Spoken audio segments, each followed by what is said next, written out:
नमस्कार दोस्तों, मैं आपका अपना शिव प्रताप शर्मा आपके लिए एक नया वीडियो लेके हाज़िर हुआ हूँ। उसके माध्यम से बताऊँगा कि ट्विन फ्लेम जर्नी क्या है और इसका अंत क्या होता है? ट्विन फ्लेम जर्नी का उद्देश्य क्या होता है? जब हमें परमात्मा इस संसार में भेजता है, तो हमें किस उद्देश्य से भेजता है? कृपया मेरा वीडियो पूरा देखें, यदि पसंद आए तो इसको लाइक करना और इस चैनल को सब्सक्राइब कर देना। दोस्तों, ट्विन फ्लेम जर्नी जो आत्मा, सोल बहुत काफ़ी समय से जन्म लेता आ रहा है, उसके कर्मा क्लियर नहीं हो पा रहे हैं, तो उन कर्माओं को क्लियर करने के लिए परमात्मा 2 भागों में डिवाइड करके इस संसार में भेजता है। वो दोनों होती हैं ट्विन फ्लेम, यानी कहते हैं ना जुड़वा लौ, जुड़वा जुड़वा सोल, एक सोल के 2 पार्ट, एक फेमिनाइन बॉडी में भेजता है और एक मस्कुलाइन बॉडी में भेजता है। फिर दोनों को परमात्मा मिलवाता है, क्योंकि यहाँ किसी उद्देश्य से आए ये ट्विन जो जर्नी है ना, ट्विन फ्लेम, ये किसी उद्देश्य से आए, उसके बाद इन दोनों को मिलवाता है। मिलवाने के बाद इनका सेपरेशन होता है, सेपरेशन फेज़ आता है। अब सेपरेशन फेज़ क्यों आता है? क्योंकि जब ये इस संसार में जन्म लेते हैं, तो ये सांसारिक जीवन के चक्कर में अपने आप को भूल जाते हैं कि हम किस पर्पज़ से आए हैं, इस दुनिया में किस पर्पज़ से आए हैं, तो ये भूल जाते हैं। तो दोनों के बीच सेपरेशन होता है। सेपरेशन होने के बाद ये आपस में फिर आध्यात्मिक जर्नी अपनाते हैं, क्योंकि आपको पता है, जब किसी के जीवन में परेशानी आती है, परमात्मा देता है, तो कोई रास्ता नहीं दिखाई देता, तो हर कोई भगवान की तरफ भागता है, परमात्मा की तरफ भागता है। तो इस जर्नी में भी यही होता है। जब डिवाइन फेमिनाइन या डिवाइन मैस्कुलाइन दोनों के जीवन में क्रेविंग यानी परेशानी आती है, सेपरेशन होता है, इनको बहुत दुःख तकलीफ होती है, तो फिर उस इनकी दोनों की कुछ समझ में नहीं आता, फिर ये दोनों आध्यात्मिक जर्नी अपनाते हैं। आध्यात्मिकता की ओर जाते हैं और ये अपने ऊपर इनर वर्क करके से यानी चक्रास जागृत करते हैं। मेडिटेशन के ज़रिए चक्रास जागृत करते हैं।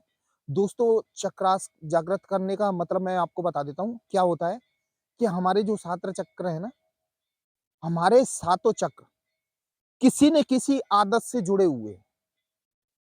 हमारे जीवन की जो हैबिट है, वो कहीं न कहीं वो चक्रास से जुड़ी हुई है। जैसे रूट चक्र है, हमारे अंदर जो नेगेटिविटी है, हमेशा अपने आप में गिल्टी फ़ील करना, इससे ये रूट चक्र है, वो जब ओपन हो जाएगा तो ये सारी अपनी ज़िंदगी की डर खत्म हो जाएगा, ये ओछापन खत्म हो जाएगा, रूट चक्र के। ऐसे ये हर चक्र अपने शरीर का किसी न किसी हैबिट से जुड़ा हुआ है। अब दोस्तों, आप चाहें उन चक्रास को जागृत करने के लिए आप मेडिटेशन करें या डायरेक्ट आप उन हैबिट को यानी आदतों को आप पॉजिटिव बना सकते हैं, तो आपके वो चक्रास ही जागृत माने जाएँगे। आपके वो चक्रास जागृत माने जाएँगे, यदि आप आदतें बदल लोगे। जैसे हार्ट चक्र है, हर किसी से प्रेम करना, हर किसी से अच्छे से बात करना, ये हार्ट चक्र वो मन में होता है। तो ये आप नॉर्मली भी कर सकते हो और मेडिटेशन के ज़रिए भी कर सकते हो। मेडिटेशन के ज़रिए आपका हार्ट चक्र ओपन होगा, तो ये आपकी ऑलरेडी आदतें चेंज हो जाएँगी। तो हमारे जो चक्रास होते हैं ना, किसी न किसी आदत से जुड़े हुए होते हैं। जैसे सिक्स्थ सेंस यानी ये थर्ड आई वाला चक्र, जैसे हम किसी के बारे में कुछ भी यानी जान सकते हैं कि सामने वाले का विचार क्या है, ये सब ये चक्रास जागृत करने के बाद हमारी ये आध्यात्मिक जर्नी चालू होती है। ये जो ट्विन है, उनकी आध्यात्मिक जर्नी चालू होती है। आध्यात्मिक जर्नी फिर इनका यूनियन, मैं यूनियन बोलूँगा, तो इनका क्या यूनियन सांसारिक जीवन में कहते हैं ना ज़्यादातर सोल लेवल पे ही होता है। 5D में ही इनका यूनियन होता है दोनों का, दोनों आत्माओं का, क्योंकि ये एक ही आत्मा के डिवाइड पार्ट है, तो दोनों का यूनियन होता है। दोनों का यूनियन होने यानी इनकी जो आत्माओं की गंदगी खत्म होने के बाद, गंदगी जो 7 चक्र जागृत करने वाला जो हैबिट है ना, उनकी सांसारिक जीवन की, वो बदलने के बाद इनमें कुछ बदलाव आते हैं। बदलाव आने के बाद फिर इनका और यूनियन होता है। यूनियन ये डिवाइन करवाता है। डिवाइन सोल लेवल पे भी इनका यूनियन करवाता है। जैसे कभी-कभी आपको फ़ील होगा कि वो सामने वाले की सोल हमसे बात करने आती है। जब आप सो रहे हो तो आपके बगल से ऐसा लगता है कि आपको के पास कोई है। जब आप मेडिटेशन कर रहे हो तो आपको एहसास होगा कि हमारे आस-पास कोई है। तो इसका मतलब होता है यूनियन, ठीक है? लास्ट में क्या होता है, अब इनका जो आध्यात्मिक जर्नी ये अपनाने के बाद इनके यूनियन होता है, ठीक है? लास्ट में सोल पर्पस, ठीक है? दोस्तों, हर किसी आत्मा का कोई न कोई सोल पर्पस है, लेकिन मैं नॉर्मली बता रहा हूँ आपको, सोल पर्पस मतलब इस संसार के लिए हमें कुछ अच्छा करना है, यानी इस दुनिया के लिए हमें कुछ बेटर करना है, वो होता है सोल पर्पस। सोल पर्पस यही नहीं है कि हम चंद्रमा पे यान भेज दें तो वो हमारा सोल पर्पस है, ऐसा नहीं। इस दुनिया के लिए कुछ अच्छा करना, वो सोल पर्पस है। दोस्तों, कहते हैं ना कि जैसे मैं ही मैं ही हूँ, ठीक है? मैं अपने दुनिया के लिए किसी 2 व्यक्ति के लिए कर रहा हूँ अच्छा, ठीक है? ऐसे ही हर व्यक्ति 2-2 के लिए कर रहा है, तो शायद पूरी दुनिया में ही सुधार आ जाएगा। तो ये सोल पर्पस हुआ ना। सोल पर्पस मतलब ये नहीं होता कि बहुत बड़ा काम कर रहे हो आप, एकदम वो किस्मत ने चाहा तो वो बड़ा भी करोगे। आप यदि रेगुलर कुछ काम करते रहोगे, तो आपका सोल पर्पस कंप्लीट हो जाएगा। अब सोल पर्पस यानी आपकी आत्मा जो आपका यूनियन होने के बाद आप लोगों में क्या साइन आते हैं कि आप समझ जाओ कि हम मोक्ष प्राप्ति की तरफ हैं। यानी हमारी डिवाइन की जो सोल की है वो गंदगी खत्म हो गई है। तो उसमें क्या है, आप निर्णयवादी बन जाते हैं। यानी आपको हमेशा अच्छा और बुरा समझ में आ जाता है। आप गलत सहन नहीं करते और बुरा किसी का कर नहीं सकते। आप में ये क्वालिटी आ जाती है, तो आप ये समझ लो आपका सोल पर्पस कंप्लीट होने वाला है, ठीक है? क्योंकि आप में अच्छी आदतें आने के बाद लोगों का आप अच्छा ही करोगे, भला करोगे, लोगों के बारे में अच्छा सोचोगे, ठीक है? हर किसी का भला करने की कोशिश करोगे, तो ये सोल पर्पस में ही आता है। सोल पर्पस डिवाइन ये नहीं देता कि किसी का बुरा करके आना है।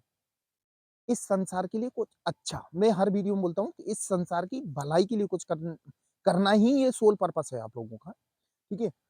सबसे बड़ी बात, दुनिया को बदलने का आप मन में ठान लेते हो, कुछ न कुछ आप कुछ अच्छा करते हो, जैसे पशुओं को चारा डालना, ठीक है? पक्षियों को दाना डालना, चींटियों को दाना डालना, ये आपकी हैबिट में आ स अब मैं आप सोचोगे कि दोस्तों कि आपके करने से कैसी दुनिया बदलेगी? अरे! आप करोगे, ऐसे ही 100 लोग करेंगे, तो यानी 1000 करेंगे देख-देख के, तो वो सोल पर्पस ही कंप्लीट होगा आपको, ठीक है? उस यानी ये सोल पर्पस में ही आता है, जो जानवरों की सेवा करना, जानवर ये नेचर में, प्रकृति में आते हैं। आप प्रकृति की सेवा करोगे, तो कहीं न कहीं आपको आपका सोल पर्पस कंप्लीट होने वाला होगा। नंबर 3, अपने आप से प्यार करोगे। आप हमेशा अपने आप से प्यार करोगे, अपने आप से बहुत ज़्यादा लगाव रहेगा आपको। अपने अंदर की खोज करोगे आप, कि मैं कौन हूँ? आध्यात्मिक आप आध्यात्मिक व्यक्ति बन जाओगे। हमेशा आध्यात्मिक की खोज में रहोगे, अपने आप की खोज में रहोगे। दोस्तों, ये पूजा-पाठ करना, माना कि ये आध्यात्मिक के में आता है, लेकिन अपने आप को पहचानना भी एक आध्यात्मिक के में आता है। क्योंकि जितनी ट्विन फ्लेम जर्नी है ना, ट्विन फ्लेम है, सब ये आध्यात्मिक जर्नी वाले हैं।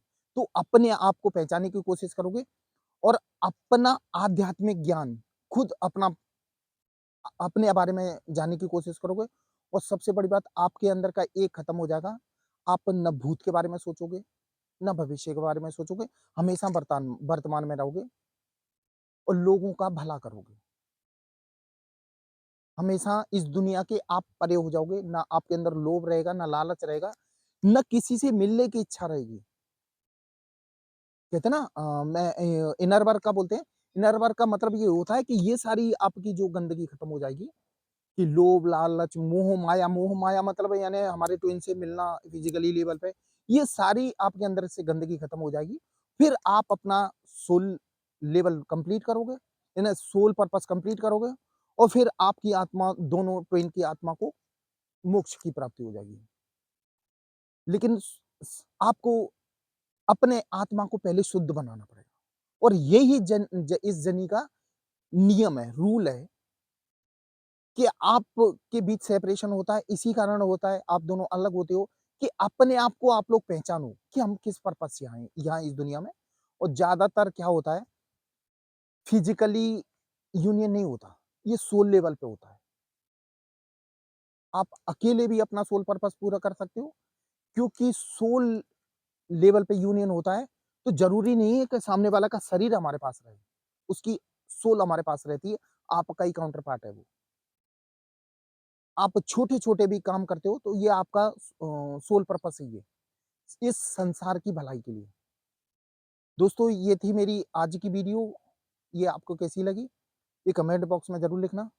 यदि आप मेरे चैनल पर नए हो तो इसको सब्सक्राइब कर लेना और बेल आइकन का बटन दबा देना, ताकि आपके लिए और नई-नई वीडियो लाता रहूँ। दोस्तों, आपकी समझ में कोई बात समझ में नहीं आई हो, तो आप मुझे कॉल कर सकते हैं। मेरा नंबर डिस्क्रिप्शन बॉक्स में दिया हुआ है। मुझे हाथ की रीडिंग और फेस रीडिंग और नेम रीडिंग बहुत अच्छी तरह आती है। आप कभी भी कॉल कर सकते हैं। दोस्तों, मेरा वीडियो देखने के लिए धन्यवाद। जय महाकाल दोस्तों।